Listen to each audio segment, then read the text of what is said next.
के नवरत्न का समय हो चुका है और रविंदर अब हमारे साथ जुड़ चुके हैं। रविंदर, बताएं कौन से वो स्टॉक्स होंगे 9 जहां पर सबसे ज्यादा एक्शन आज के सत्र में नजर आ सकता है।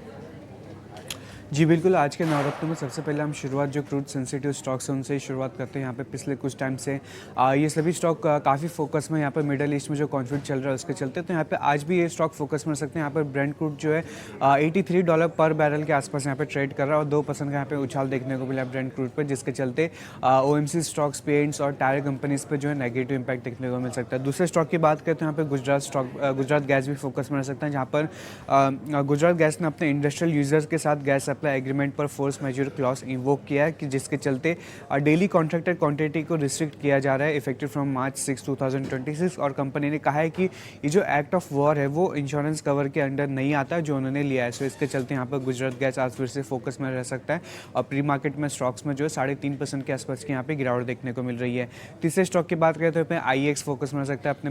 मंथली बिजनेस अपडेट के चलते, जहाँ पर फेब मंथ का जो बिजनेस अपडेट है काफ़ी स्ट्रॉन्ग है IEX का, जहाँ पर मंथली इलेक्ट्रिसिटी ट्रेडेड वॉल्यूम जो है उसमें 30.4% की यहाँ पे ग्रोथ देखने को मिली है ईयर ऑन ईयर बेसिस। वहीं अगर बात करें इंडिया एनर्जी कंजम्पशन की, तो इंडिया एनर्जी कंजम्पशन में भी जो है करीब 2% की यहाँ पे अपटिक देखने को मिली है। सो इसके चलते ये स्टॉक फोकस में रह सकता है और प्री मार्केट में स्टॉक्स में जो है 1.5% के आसपास की यहाँ पे तेजी देखने को मिल रही है। GE शिपिंग की बात करें तो यहाँ पर कंपनी ने 2014 Japanese build dry bulk carrier second hand by करने के लिए एक कॉन्ट्रैक्ट साइन किया है और ये वेसल जो है Q1 ऑफ FY27 तक फ्लीट में ज्वाइन करेगा, जिसके साथ कंपनी का जो टोटल फ्लीट वेसल है वो 41 पर हो जाएगी। सो इसके चलते ये भी फोकस में रह सकता है। ऑर्डर विंग के चलते रैम की इंफ्रास्ट्रक्चर फोकस में रह सकता है, जहाँ पर कंपनी को जो है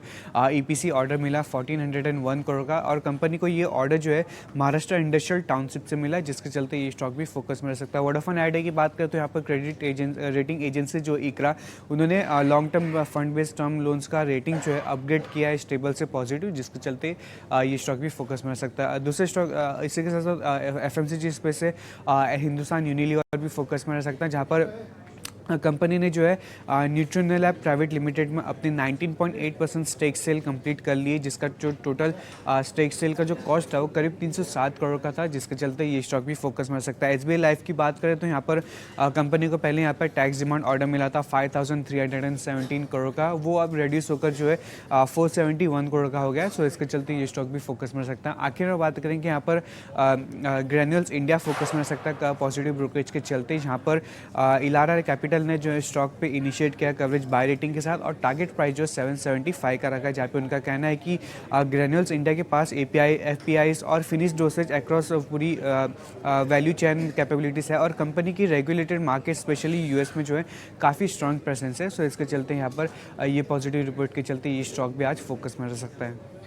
ठीक है, तो ये 9 स्टॉक जहां पर सबसे ज्यादा एक्शन आज के सत्र में नजर आएगा, इन पर अपनी नजर जरूर रखें। रविंदर, बहुत बहुत शुक्रिया समय निकालकर हमारे साथ 9 के नवरत्न के सभी स्टॉक्स लेकर जुड़ने के लिए।